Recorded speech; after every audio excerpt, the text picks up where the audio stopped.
You just saw that. A website turned on a real LED. No app, no cloud, no complicated setup. Just Python, a browser, and some lines of code. Most people think controlling hardware from the web is hard. It's not. And I'm going to prove it to you in under 3 minutes. Don't forget to like, subscribe, and let's go.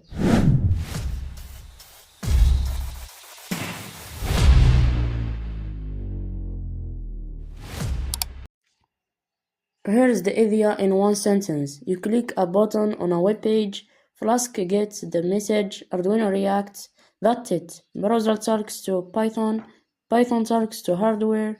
We handle the Arduino communication with one library.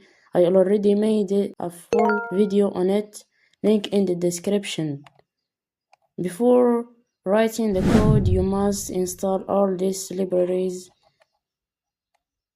Everything lives in one file, up.py. When you hit on the Arduino, turn on the LED, and when you hit off, Arduino turn off the LED. Just a clean code. Let's run it. Localhost 5000. There is the UI. Now you can control it from a website that you built yourself.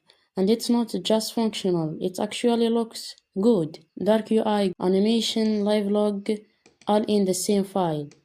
This is your foundation. Swap the LED for a motor, a relay, a buzzer, same concept. Like if this saved your time, subscribe for more builds like this. Drop a comment below. What are you going to control?